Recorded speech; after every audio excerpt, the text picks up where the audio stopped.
That's our Victor. Hey, welcome to the show here in our 10th season, episode number 174, broadcasting from greater Nanaimo, BC, and of course on the unceded traditional territories of the Snuneymuxw and Snohomish nations. Here on the show, we like to highlight certain folks, activities, all sorts of very cool things and happenings here in central Vancouver Island. Our musical guest, right behind me here today, Joel Smith, a singer-songwriter who's based in Nanaimo, but he's also got a really cool sort of side gig producing these very emotional and very cool videos. So we're going to talk to him today about his music and about those video projects as well. We also have two feature interviews on today's show. Brian Sugiyama, he's going to lead a conversation with folks from the Nanaimo Museum and the Central Vancouver Island Japanese Canadian Society about a traveling exhibit called Broken Promises. This takes a look at the closer look at the treatment of Japanese Canadians during World War II. And spoiler alert, it wasn't very good. However, this is a very, very important part of British Columbia history, as well as history here in Nanaimo and Vancouver Island. So very vital that we still reflect upon it here today.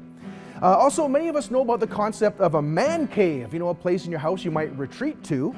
Well, have you heard about a concept called the men's shed? In a way, it's actually the exact opposite. It's a place for men not to get away, but to come together. And it's embodied now in a worldwide movement that now has a place in Nanaimo. So Lewis Beck, aka Beck to the Future, he'll be leading our conversation on that. So, well, here we go. From an island with a men's shed, wood shed, and a water shed, you'll never be shed out of luck when you're tuned into the show here on Rogers TV.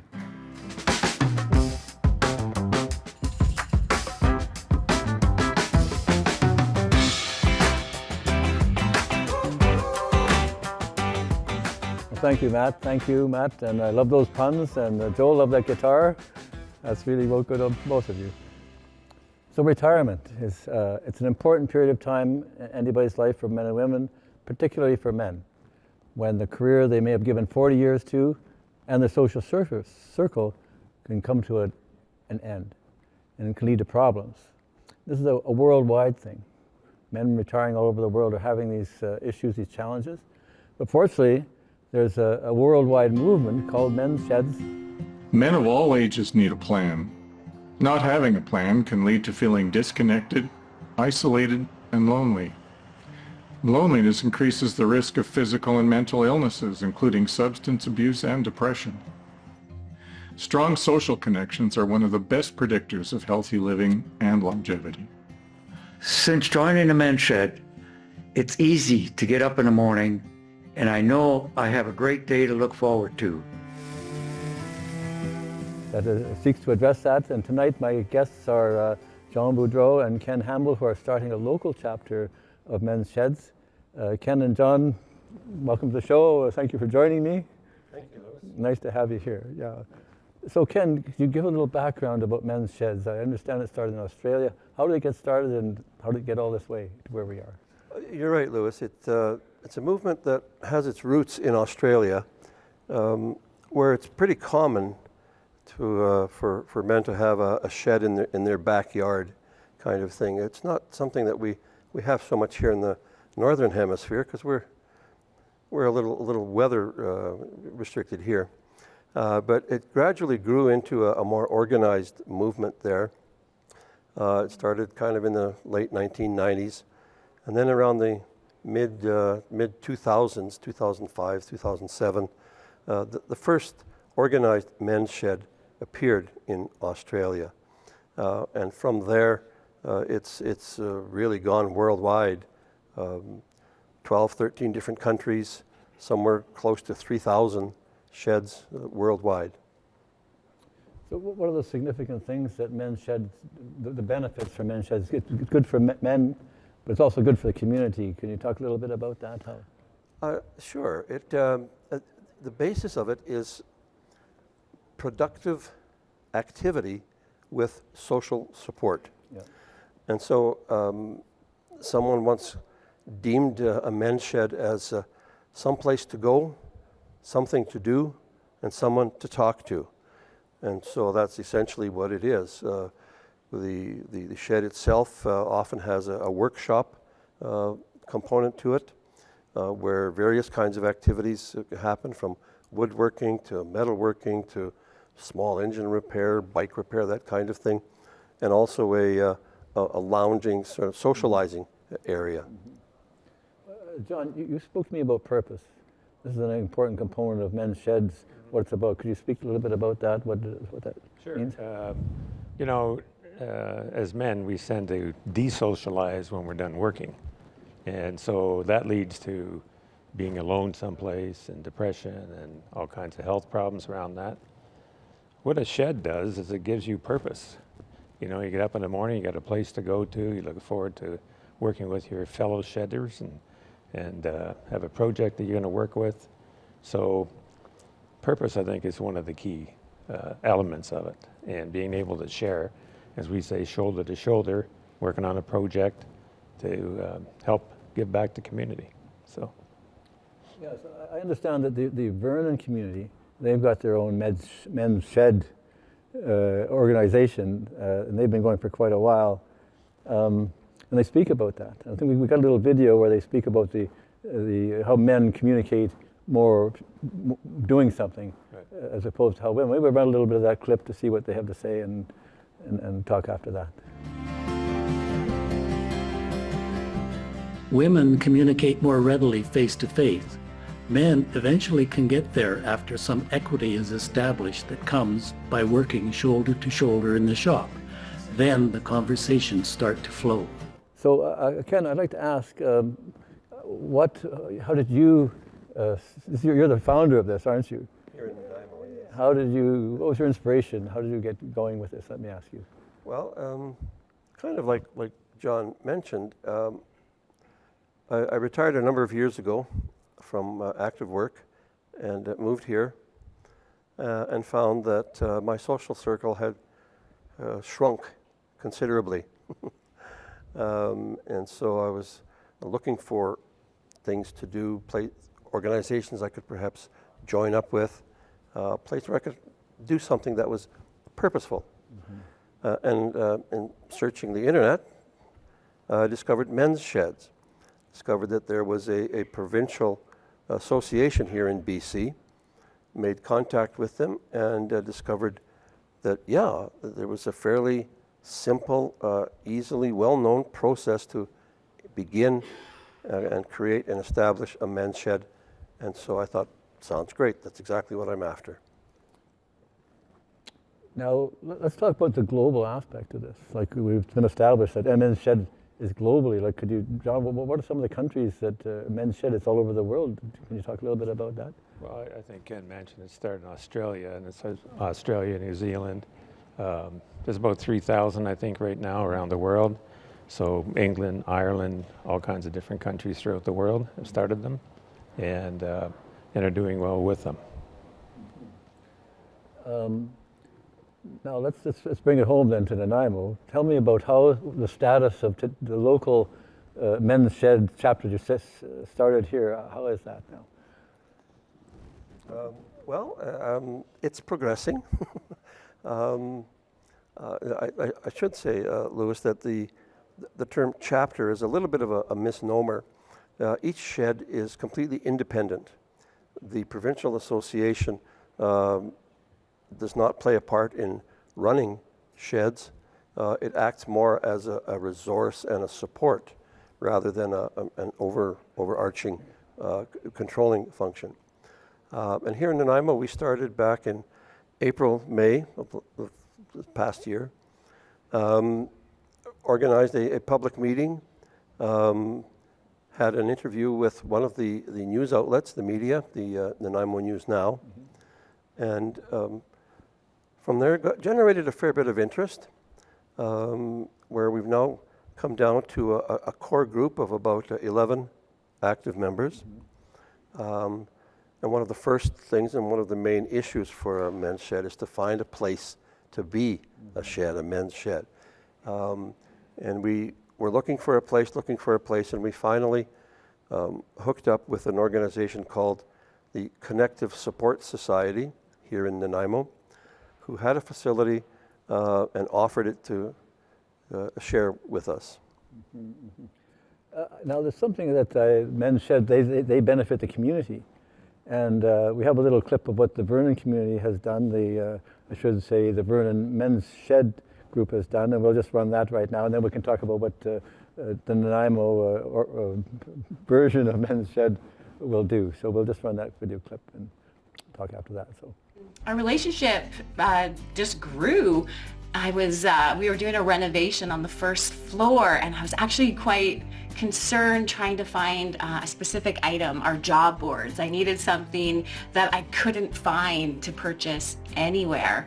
And then it was like, oh, I wonder if the Men's Shed could help out with this.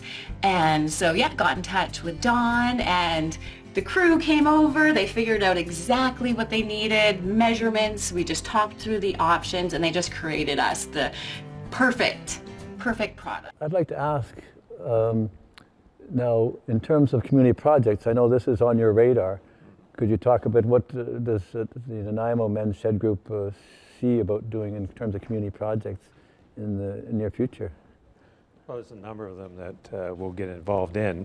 I mean, having just started to get set up, we've got to get the tools set up and wood, et cetera, for projects. But there could be a project, for example, building, bird houses for raising funds for kids, or flower bed places that we can have for different community organizations.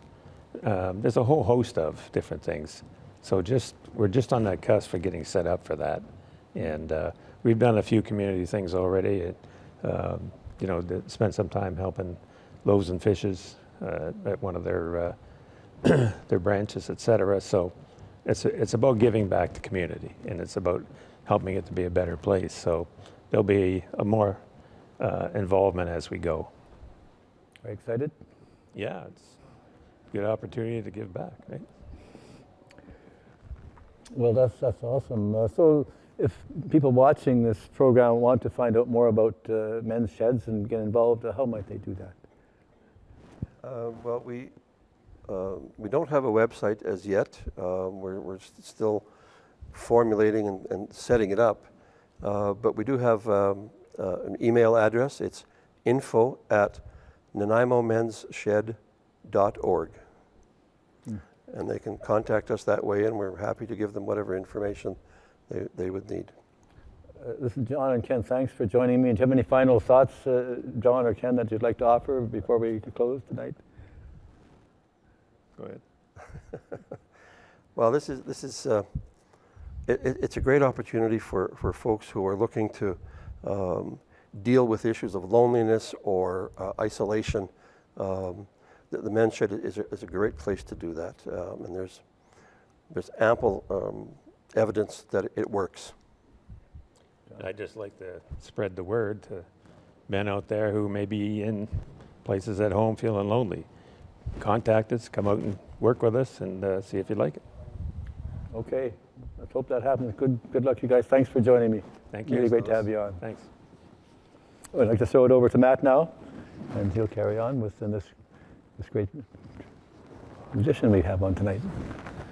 Perfect. Thank you very, very much, Lewis. And yeah, thank you very much, Ken and John, for joining us. Both of you hit the nail on the head there on your wrap-up remarks. Loneliness, it's a real issue. It's a real problem. So socialization through organizations like MedShed, super valuable. Not to mention getting some purpose, getting some things behind your day-to-day. Lots of amazing stuff happen there. So we do wish all the best and success to the Men's Shed in Nanaimo and District.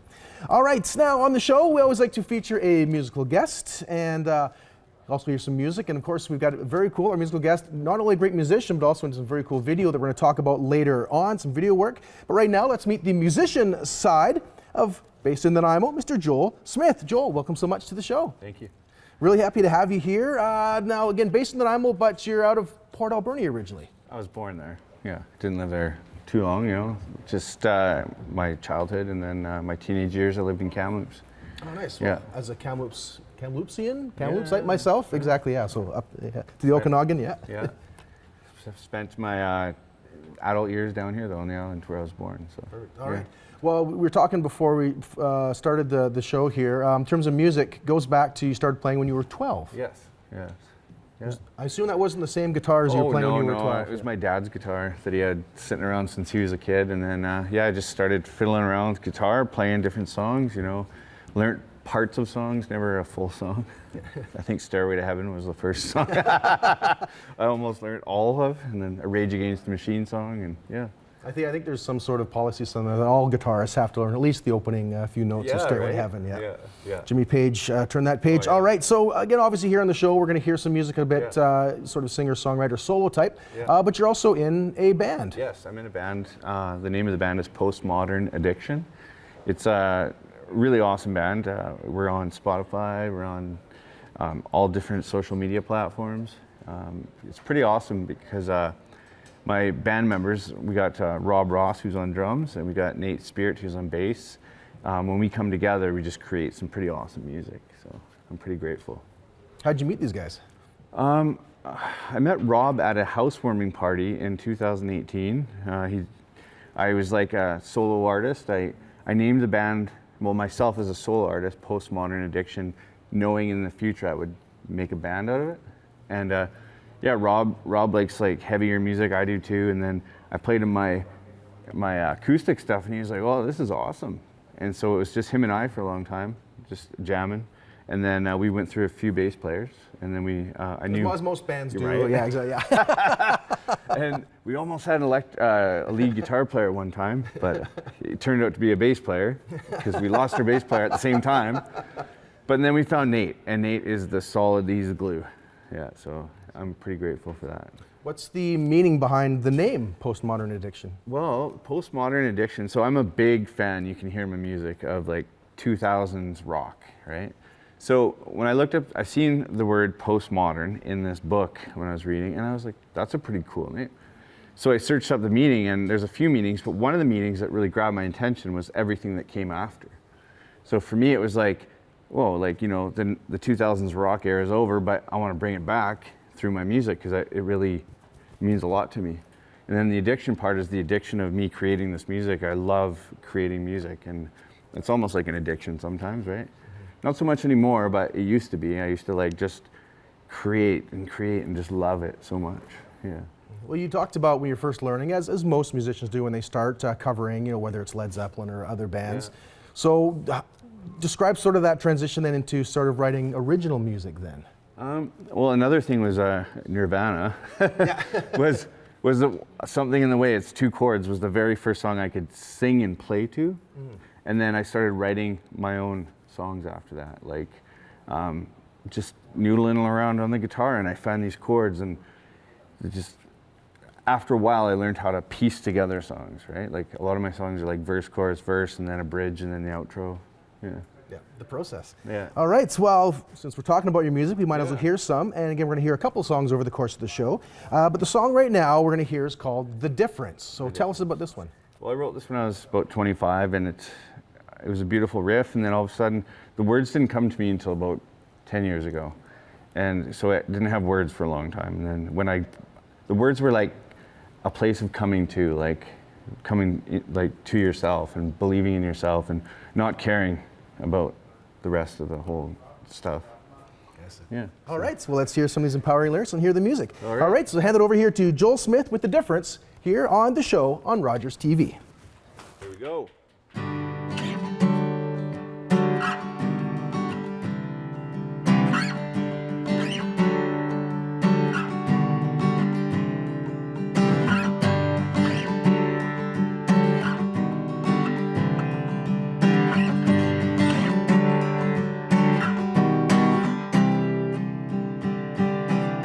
Love will change this atmosphere, turn this art into something pure, breathe life into the moment's lost, fill my heart with whatever it may cost.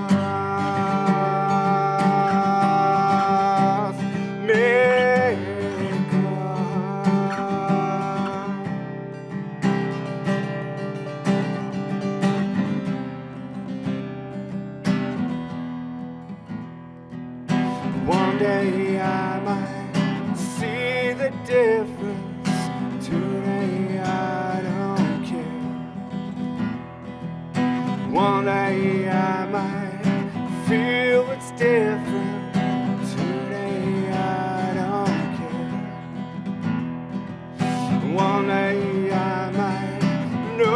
the difference. Today I don't care.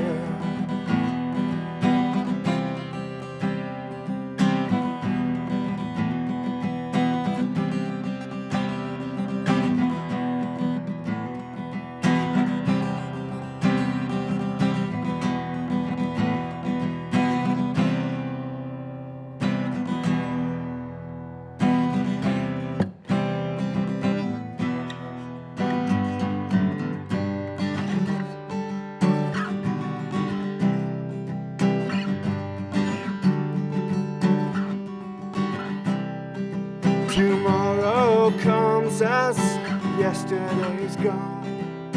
This is where I finally belong.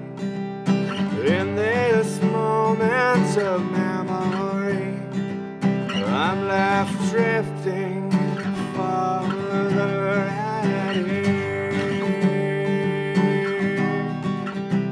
At ease.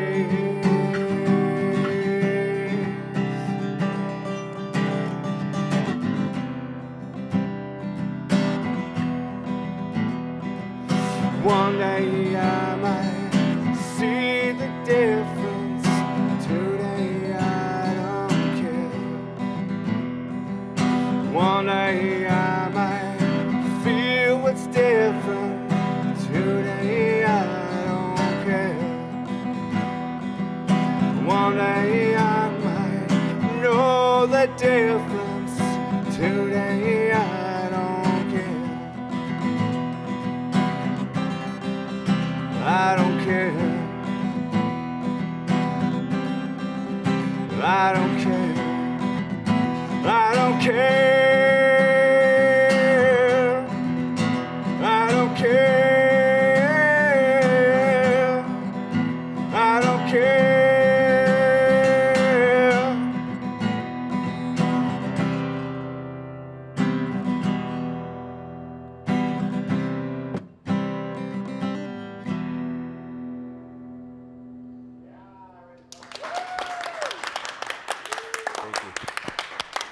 And that was Joel Smith with The Difference. My name is Brian Sugiyama, and I have the pleasure today to discuss with a couple of local people who are hosting a major exhibit, a traveling exhibit at the Nanaimo Museum. And first of all, I want to introduce, on the left here is Tami Hirasawa, who is the president of the Central Vancouver Island Japanese Canadian Society, and that's for all of Central Vancouver Island. And on her left and my right, Aimee Greenaway, who is the curator for the Nanaimo Museum. I'm going to start first with just a little bit of question, Tami. There's been some talk, there's another name for this group, and it's called the Seven Potatoes. And how does that come to be?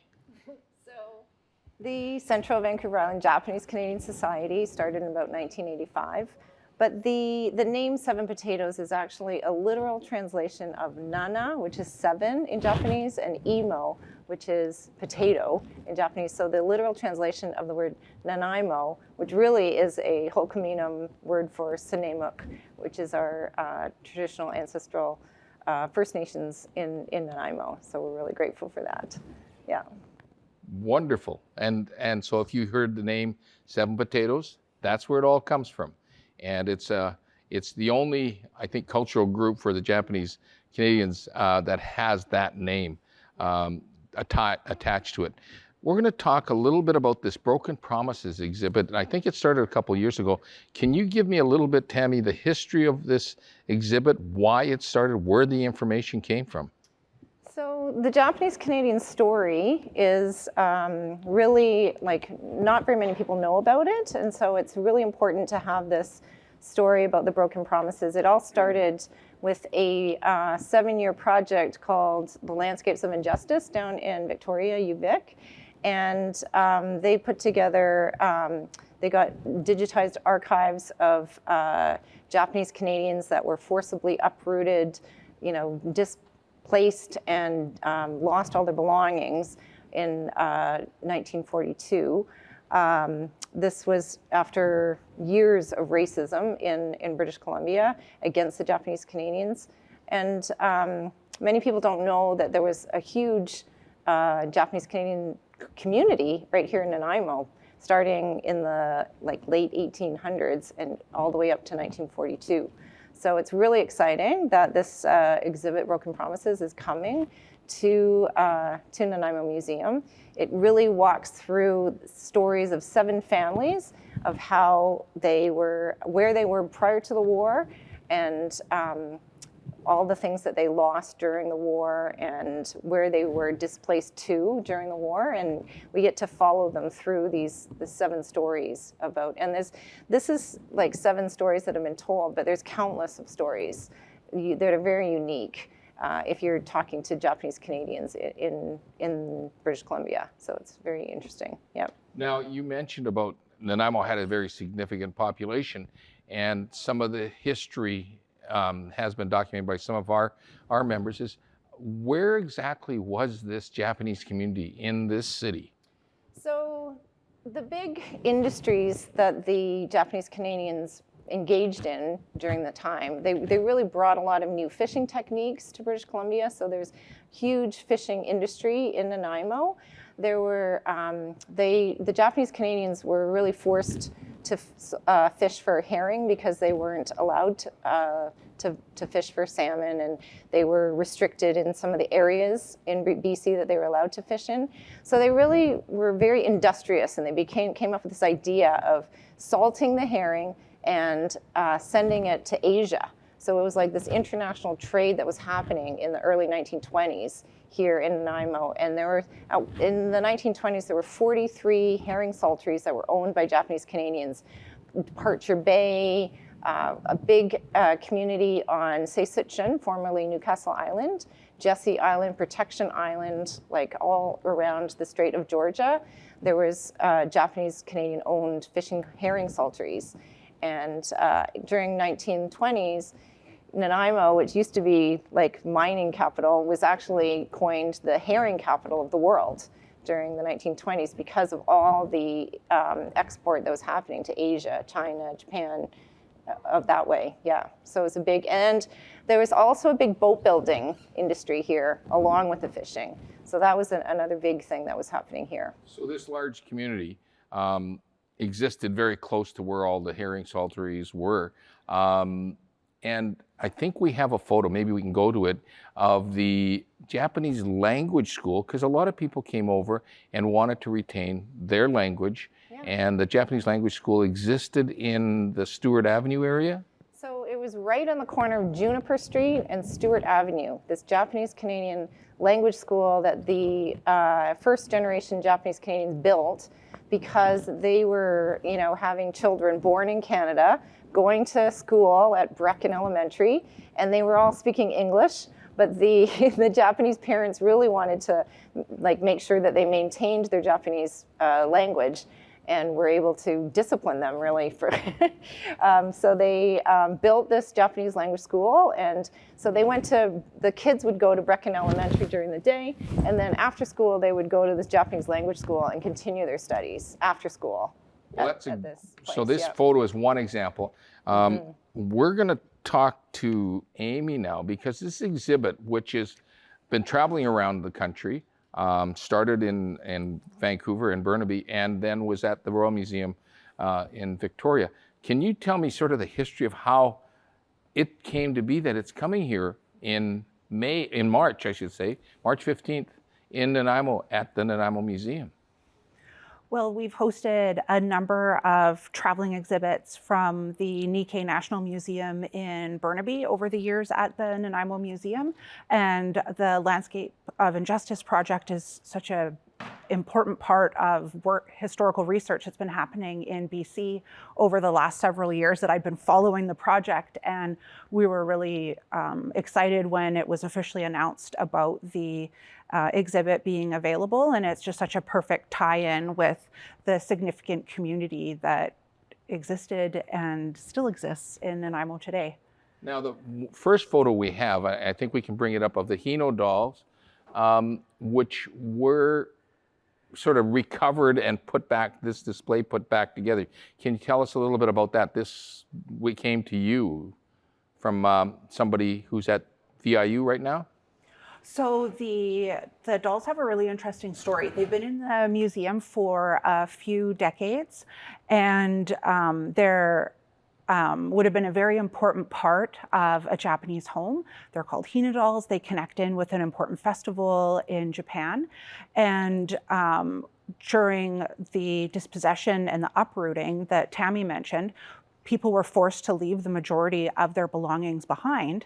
And these dolls were some of those. And they were in a home and they ended up in the Nanaimo Museum through a very long but interesting story. People can find out when they visit the museum. Okay. And so we're looking forward to being able to really share the story of how valued the dolls were in their home and also their connection through this story of uprooting. The second photo you gave us is of Newcastle Channel with the, I guess it's the Koyama fishing operation.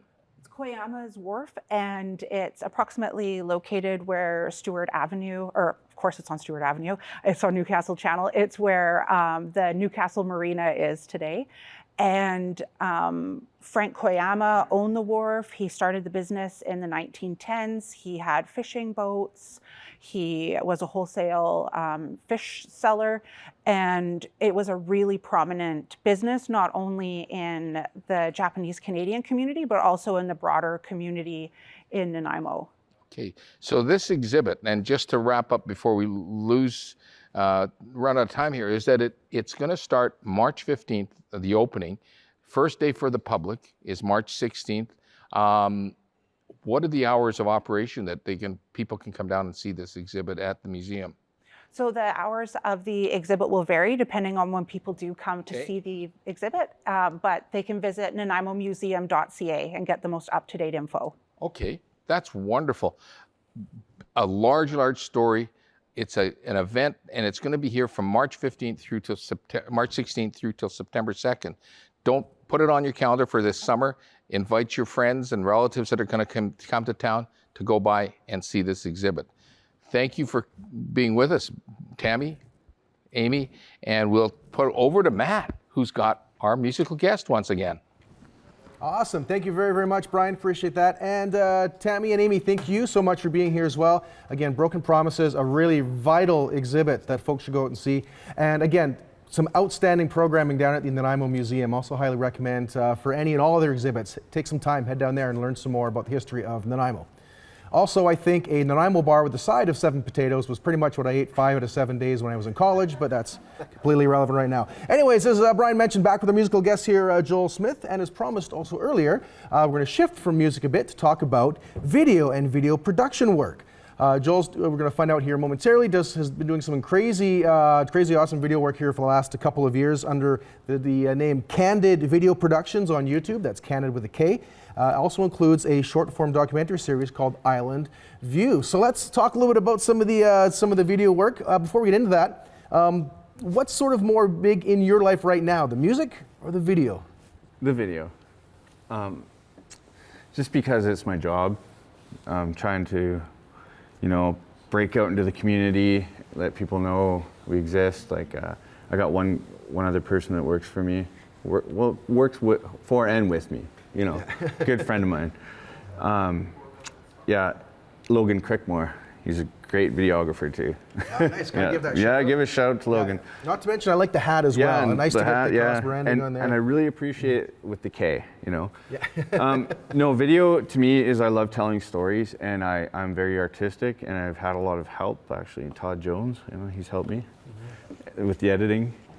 We don't often give Todd a lot of respect on the station here, but yeah, nice to give him a shout out once in a while. Todd actually works here. And he's been like my mentor, and I think I've come a long way in the last couple of years. I just like telling stories, and I appreciate people, and if someone's got a really beautiful story to tell, that's what Island View stories are about. Welcome to Island View. I'm your host, Joel Smith. One of the Island Views actually is The Power of Music, and that's with Cole Rose, and it's Island View number 2, and it's really beautiful because she goes and plays guitar to her papa, who's passed away now, but at the time he was deteriorating from Alzheimer's. Yeah, Alzheimer's. Yeah, and yeah, she'd go and play guitar to him, and he would recognize her and remember her through that. And so it's very beautiful because it's now she has that to hold on to for the rest of her life, right? Very beautiful, very powerful, and Yeah. I want to talk to you in a bit about some of the power behind your pieces. But first, let's take a moment to take a look at that video here right now. My experience singing to my papa in the hospital was incredible, and I know a lot of people were very touched by it because I was able to highlight his talent despite having quite severe dementia at the time.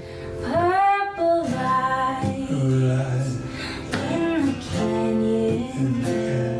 That's where I long to be.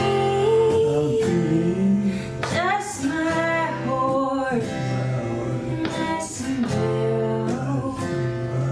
Just my pony, my rifle, and me.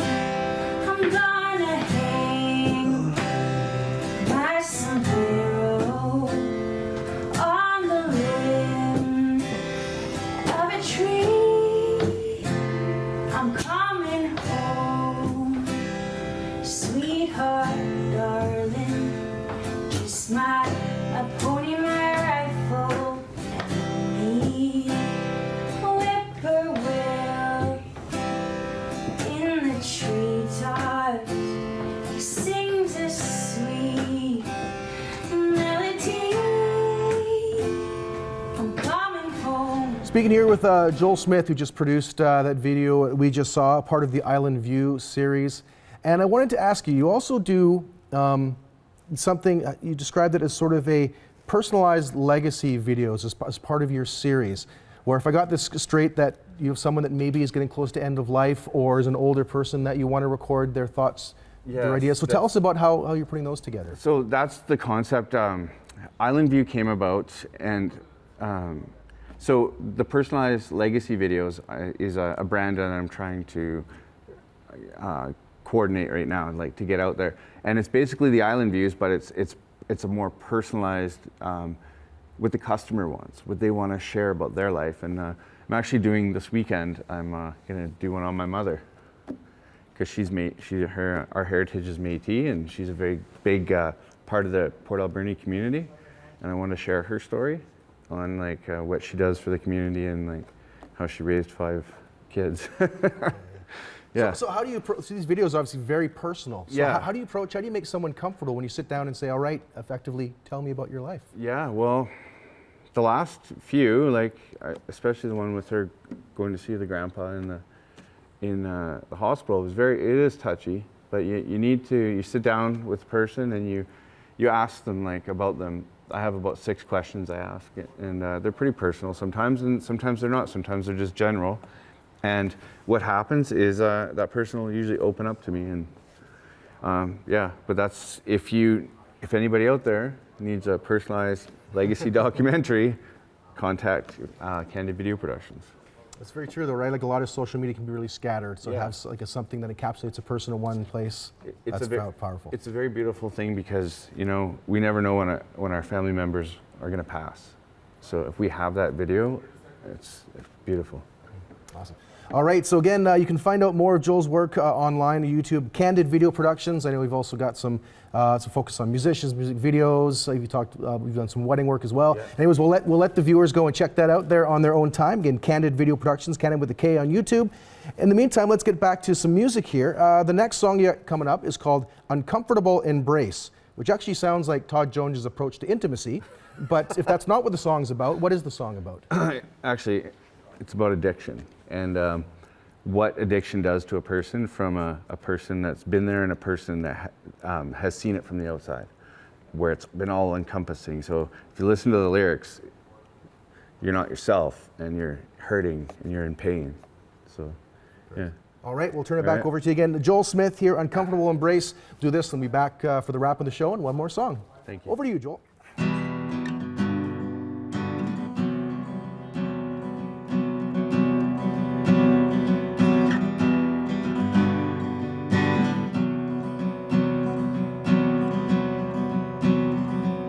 I cannot relate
Great stuff there from Joel Smith, again performing the song Uncomfortable Embrace. In a couple minutes time here, we're going to have one more song for Joel to finish off the show. But yes, finish off the show. Time to do a bit of a wrap up. So we want to thank you very much for tuning into the show on Rogers TV.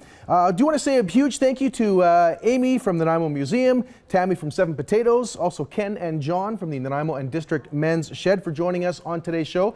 If you missed it earlier, Men's Shed doing a lot of programming for men, get together. I do think if they could do any music programming, maybe they could start a band there called the Grateful Shed. Or maybe a Shed Zeppelin. Radio Shed.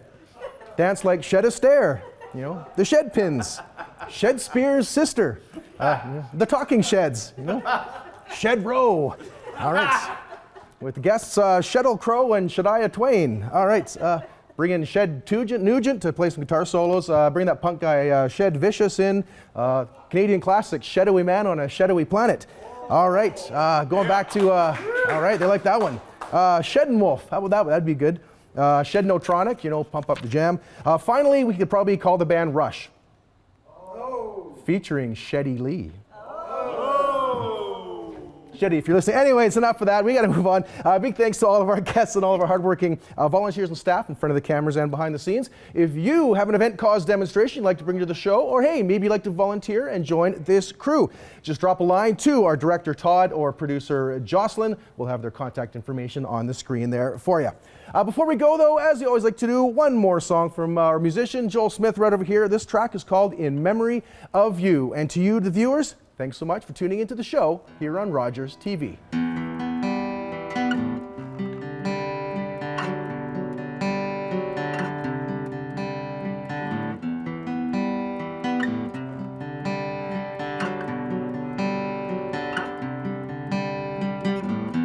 I've been here once before.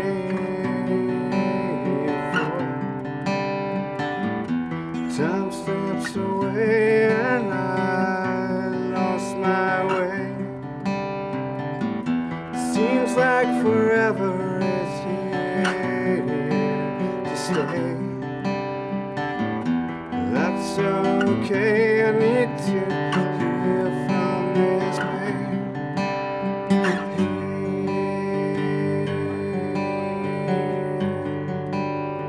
Hear these words I pray.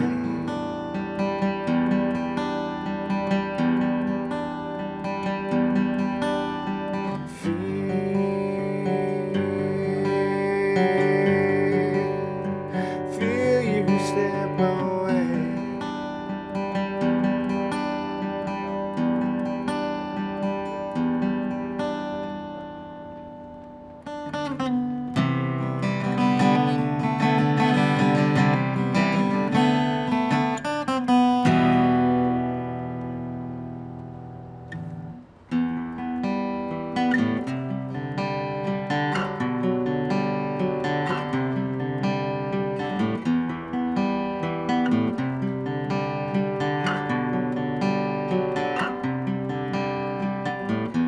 Sun beats down upon my weathered face.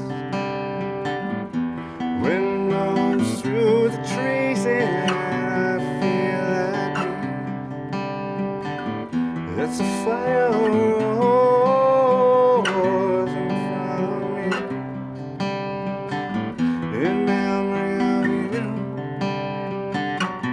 Miss Shelby.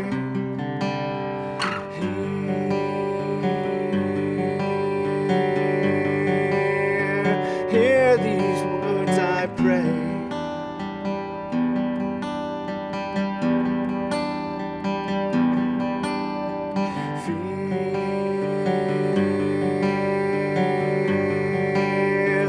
Feel you slip away.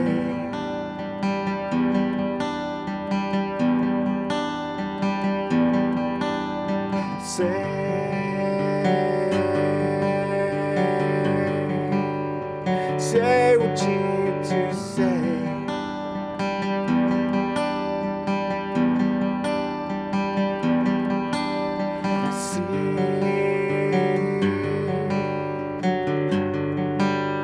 See you on your way.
Thank you.